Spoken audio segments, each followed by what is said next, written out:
Voilà, merci, que la paix et la grâce de notre Seigneur Jésus-Christ soient sur vous. Et je vous salue, vous qui nous recevez depuis votre maison, que la gloire du Très-Haut Dieu Tout-Puissant vous accompagne et que la grâce du Seigneur soit encore une fois davantage sur vous. L'émission Le Message du temps de la fin, c'est le jeudi à 17h, bien-aimés. Veuillez nous excuser pour ce petit retard. Voilà, nous sommes déjà ensemble.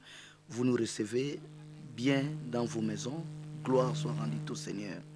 Je vous demande déjà de prêter votre Bible, de prêter un cahier et puis accompagné d'un stylo pour noter tout ce que nous allons dire. Les numéros que nous allons vous donnent l'accès d'appeler, vous donnent l'accès d'envoyer le message de la première minute de l'émission jusqu'à la dernière minute. C'est pourquoi je vous rappelle, bien-aimés dans la foi, que cette émission, c'est une émission qui enseigne la parole du Seigneur aux élites de ces temps de la fin. C'est une émission qui sonne la trompette pour appeler ceux qui ont la sémence de Dieu depuis l'éternité. Et le temps est arrivé que cette sémence se manifeste pour qu'il rentre dans le plan ou dans le dessein de Dieu. C'est pourquoi toi qui nous reçois aujourd'hui, sois attentif à tout ce que nous allons dire et tu peux poser des questions par le canal du numéro que nous allons vous donner, c'est-à-dire les 04 25 73 32. 04 25 73 32 ou soit 06 29 04 33. 06 29 04 33. Donc, par le canal de ces deux numéros, vous accédez facilement à cette émission et vous avez aussi la facilité de demander, de poser des questions, pourquoi pas contredire ce que nous allons dire. Je crois que vos cœurs sont disposés à nous écouter. Aujourd'hui, je voulais parler plus de l'ignorance. Vous savez, Jésus a dit, l'ignorance est une prison. Le fait déjà de dire, vous connaîtrez la vérité et la vérité vous affranchira. C'est-à-dire, quand quelqu'un est ignorant de la vérité, bien-aimé, c'est un grand danger. C'est pourquoi tu souffres sur le plan social, tu souffres sur le plan, je peux dire spirituel, et tu souffres sur tout le plan. Aujourd'hui, tu pleures des déceptions à gauche, des déceptions à droite, les hommes te déçoivent, pourquoi, chômage, tous les maux pèsent sur toi. C'est normal, c'est l'ignorance, nous comprenons. Et la Bible le dit clairement, si vous avez la connaissance de la vérité, bien-aimé, vous serez affranchis. La vérité est une puissance de Dieu qui libère ceux qui sont dans la prison de l'ignorance. Imaginez-vous qu'on vous dit que dans 2 jours ou dans 3 jours, voilà ce qui va vous arriver. Peut-être c'est une bonne nouvelle pour vous, mais aujourd'hui vous êtes en train de se torturer. Peut-être on vous dit dans 2 ou 3 jours, voilà un mal qui vous arrive. Peut-être c'est une mauvaise nouvelle, mais aujourd'hui vous êtes en train de se réjouir. Donc quand on est ignorant, bien aimé, de certaines choses, même nos choix, même nos actes, même nos vies n'est qu'incertaine. Alors la seule chose qui peut combattre l'ignorance, c'est la parole de Dieu. Puisque la Bible dit toute chose est incertaine, sauf la parole de Dieu qui demeure la seule et l'unique chose qui est certaine. C'est pourquoi, bien-aimés, nous devons nous confier à la parole pour avoir la connaissance. Et Dieu, dans le livre de Timothée, la Bible dit, c'est que Dieu veut que tout le monde soit sauvé et parvienne à la connaissance de la vérité. Vous voyez, les soucis de Dieu, c'est que tout le monde parviennent à la connaissance de la vérité. Parce que Dieu sait, si les gens sont dans l'ignorance, c'est tellement un danger pour leur vie. C'est vraiment un danger. Et aujourd'hui, nous allons abattre l'ignorance. Et vous avez l'accès d'appeler. Vous êtes ignorant dans beaucoup de domaines. Dans beaucoup de domaines. Vous êtes vraiment, je vous dis, vraiment ignorant. Le fait d'être stable sur certains plans n'est pas vraiment une solution. Il y a des gens qui sont plus stables que toi. Et aujourd'hui, ils sont en train de pleurnicher. Il y a des gens qui étaient plus stables que toi. Le même poste que tu occupes, il y a des gens qui l'ont occupé avant. Le même amour que tu vis, il y a des gens qui l'ont vécu avant, ils ont été dessus, soit par un homme, soit par une femme, soit même par la nature, soit même par le monde. Donc, bien-aimés, on n'est pas trop sûr de ce que nous faisons, on n'est pas trop sûr de ce que nous avons, on n'est pas trop sûr de ce que nous recevons. Donc, nous avons toujours une forme d'incertitude au-dedans de nous. Et aujourd'hui, cette barrière de l'incertitude va tomber grâce à la parole de Dieu, puisqu'il est dit que toute chose est incertaine. La seule et l'unique qui demeure certaine, c'est la parole de Dieu. Alors, si toute chose est incertaine, donc si vous êtes en paix, bien-aimés, sachez-le qu'il n'y a que la parole qui peut confirmer votre paix. Si vous êtes en joie, sachez-le, il n'y a que Dieu qui peut confirmer votre joie.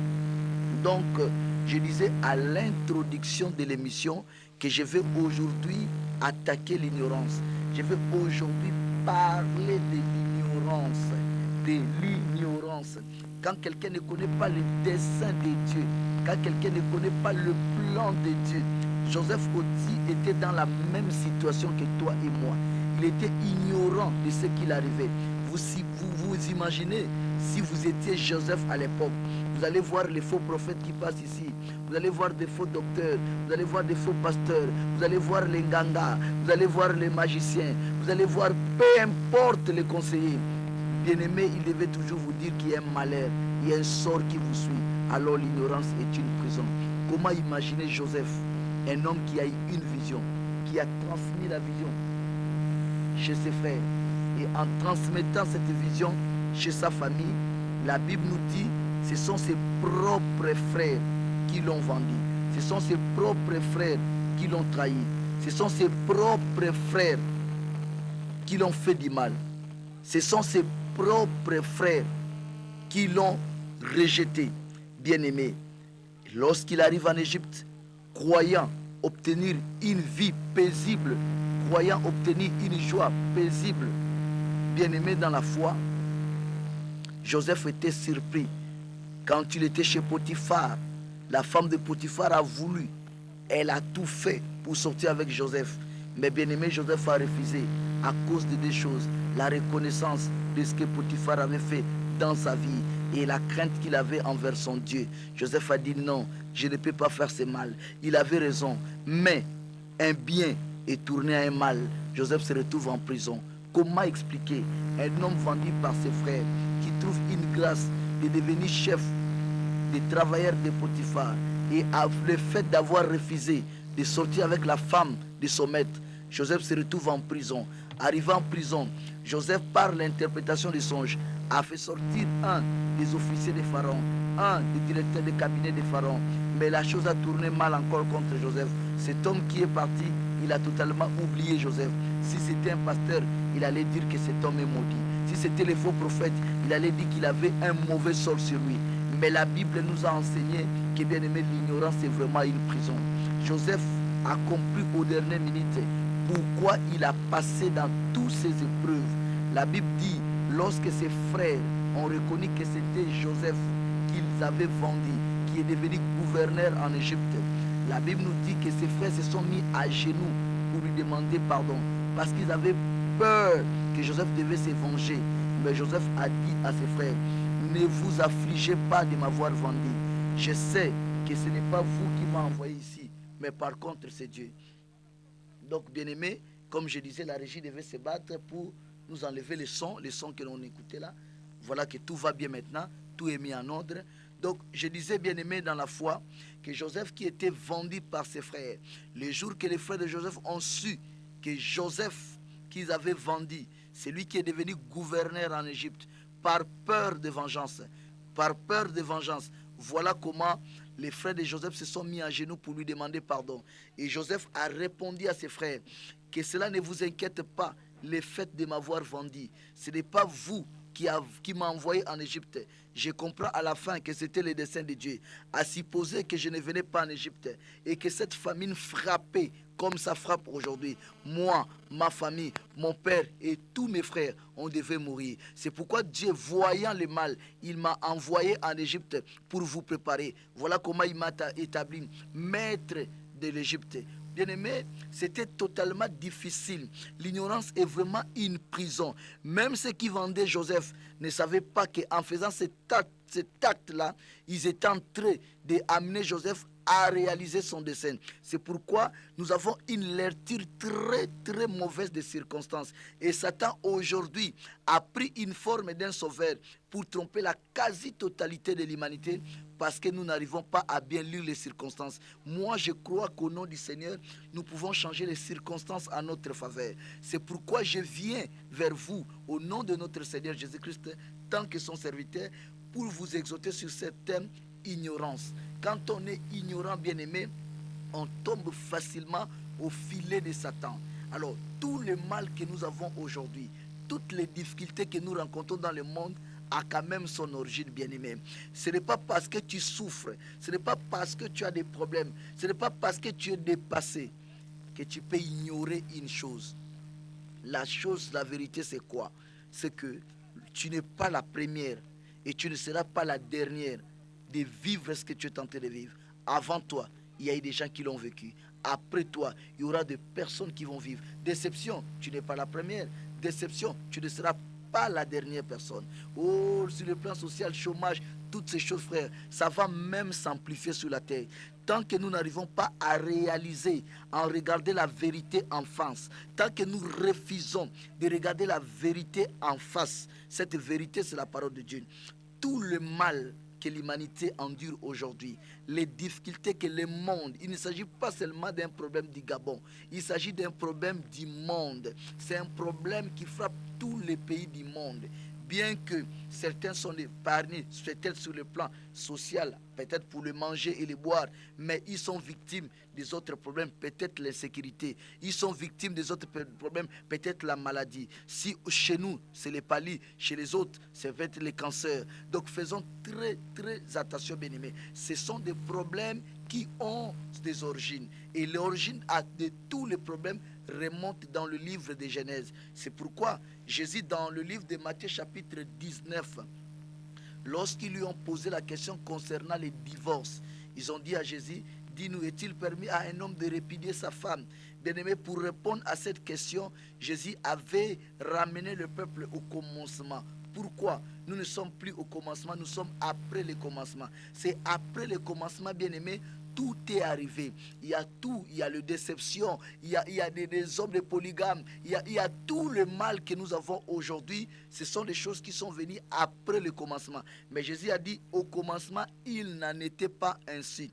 Donc, si aujourd'hui tu souffres, si aujourd'hui tu es dessus, si aujourd'hui tu as des problèmes, je crois que c'est le fruit du péché. C'est pourquoi aujourd'hui, je vais vous relater la vérité de ce qui vous arrive et pour que vous regardez la vérité en face. Acceptez de regarder la vérité en face. Je sais que la vérité est dure. Je sais que c'est difficile de supporter une vérité. Mais vérité restera vérité. C'est pourquoi je vous interdis à méditer les mensonges. Un mensonge bien médité risquerait de devenir vérité chez vous. C'est pourquoi au nom puissant de Jésus-Christ de Nazareth, comme l'Écriture dit, aucun mensonge sort de la vérité. Voici la vérité aujourd'hui qui vient vers vous et qui cogne la porte de vos maisons.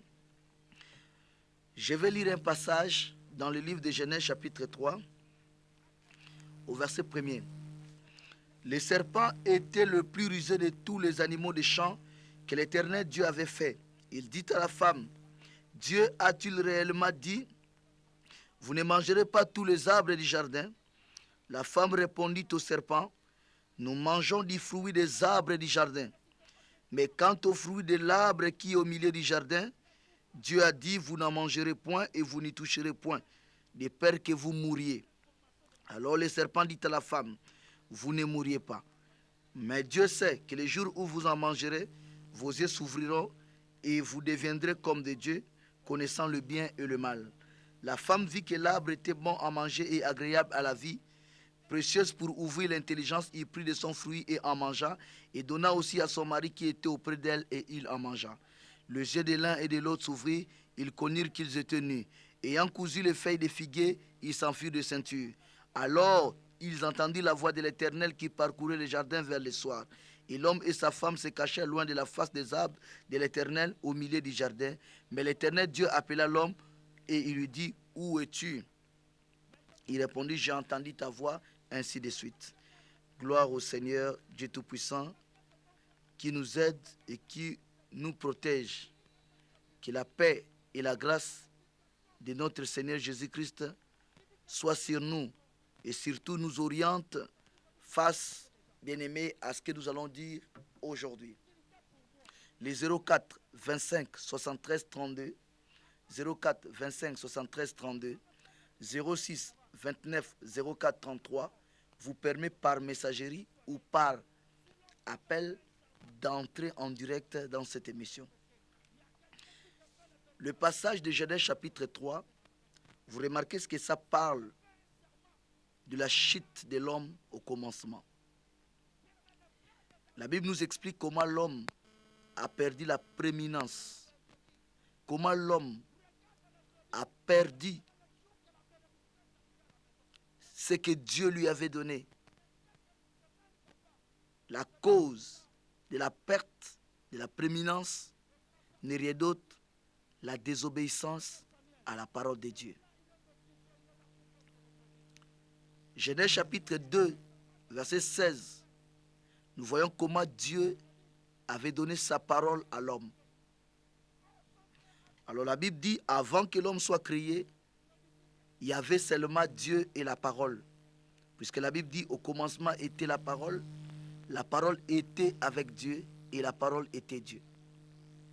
Seule la parole qui connaît le secret de Dieu.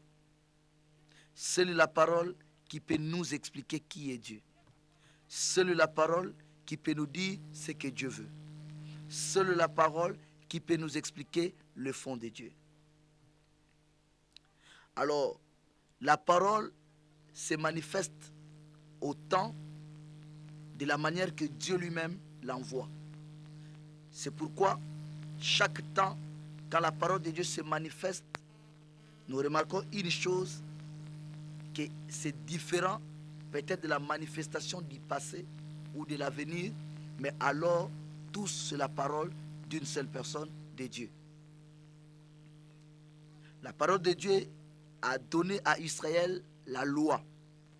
Et tant que Israël obéissait à la loi, la Bible dit, elle vivrait par elle. C'est pourquoi Moïse a dit, après avoir fait la lecture de la loi, à la fin, il dit, quiconque mettra en pratique ces paroles de la loi vivra par elle. Cela veut dire, à l'époque, la loi était la parole de Dieu. Le même Dieu nous a apporté la grâce, qui veut dire quelque chose immérité. Dieu s'est fait chair pour nous racheter du péché du commencement. C'est toujours la parole de Dieu. Le problème avec la parole de Dieu, c'est de comprendre comment elle se manifeste à votre temps. Alors ici, nous sommes dans Genèse, c'est-à-dire au commencement. Voilà la première manifestation de la parole chez l'homme. Dieu dit à l'homme, tu pourras manger tous les fruits des arbres du jardin, mais sauf les fruits de l'arbre qui est au milieu du jardin. C'est la parole de Dieu. Nous disons seulement Amen. Tu pourras manger tout, sauf le fruit de l'arbre qui est au milieu du jardin. Mais selon l'histoire que nous venons à peine de lire, qu'un jour comme celui-ci, il y a eu le serpent qui s'est approché de Ève, la femme d'Adam, pour lui dire, Dieu a-t-il réellement dit? Il s'est servi de la parole de Dieu, mais avec une forme d'interprétation. Nous allons lire les paroles du serpent. Le serpent était l'animal le plus rusé de tous les animaux que Dieu avait fait. Il dit à la femme, Dieu a-t-il réellement dit, vous ne mangerez pas tous les arbres du jardin? Dans cette phrase, nous voyons que le serpent a utilisé la parole de Dieu mais pas de la manière que Dieu l'avait donné. Dieu avait dit dans Genèse 2,16, tu pourras manger tous les fruits du jardin, mais tu n'en mangeras pas les fruits de l'arbre qui est au milieu du jardin. Nous disons Amen. Alors, le serpent, lorsqu'il est venu, il n'a pas répété la parole dans son intégralité. Il a dit ceci, lui, le serpent.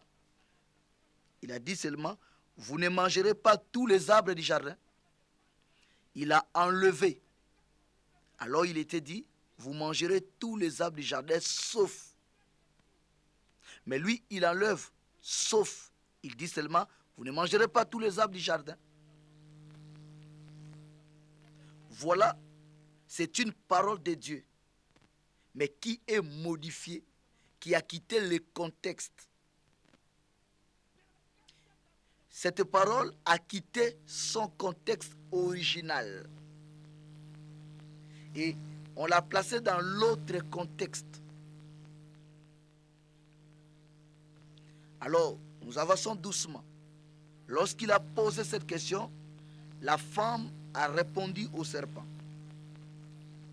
La femme répondit au serpent, nous mangeons du fruit des arbres du jardin. Ok. Mais quant au fruit de l'arbre qui est au milieu du jardin, ok. Dieu a dit, vous ne mangerez point, ok. Et vous ne toucherez point, de peur que vous mouriez. Tout ce que la femme a dit, elle a raison. Sauf que la différence avec le serpent, chez la femme, il y a eu un ajout. Au lieu de dire seulement manger, elle a ajouté le mot toucher.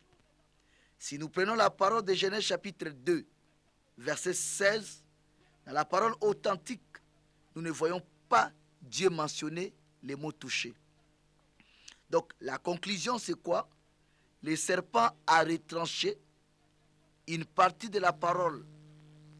Il a fait sortir la parole de son contexte. La femme a ajouté une partie de la parole. Voilà comment, bien-aimé, le 2, en faisant cette erreur, le mal, le péché est entré. Et le péché est la cause de ton célibat. Le péché est la cause de tous les maux. Tu n'es pas la seule. Si quelqu'un te dit qu'il va te délivrer, qu'il se délivre lui-même d'abord. Parce que même moi qui est face à vous, je suis victime. Victime pourquoi? Parce que je n'ai pas la paix du monde, mais j'ai la paix de Dieu qui surpasse toute intelligence. On peut m'appeler X, Y est malade. On peut m'appeler il y a tel souci. Et tout ce que nous voyons comme conséquence de la vie n'est que les fruits de la désobéissance. Donc, même le chef de l'État, il a des problèmes. Même le multimilliardaire ont des problèmes. Mais peut-être leur problème est différent de tes problèmes. Peut-être toi, c'est la santé. Lui, peut-être, c'est la paix. Peut-être toi, c'est le mariage. Lui, peut-être, c'est la santé. C'est pourquoi quand on vient dans le monde, nous venons tous mains vides et nous retournons tous à la poussière. Il n'y a pas quelqu'un que la nature lui a donné un cadeau pour venir avec les habits. Donc cela prouve déjà une forme de justice chez Dieu. C'est pourquoi, si tu es victime des soucis quotidiens, Philippiens 4, 6 à 8 dit ceci. Ne vous inquiétez de rien, mais en toutes choses, faites connaître vos besoins à Dieu par la prière, par des supplications, accompagnées des actions de grâce. Car la paix de Dieu qui surpasse toute intelligence gardera vos cœurs et vos pensées en Jésus-Christ. Au reste, frères, ce qui est bon, ce qui est agréable, ce qui est parfait, ce qui mérite l'approbation, ce qui est digne de louange, soit l'objet de votre méditation quotidienne.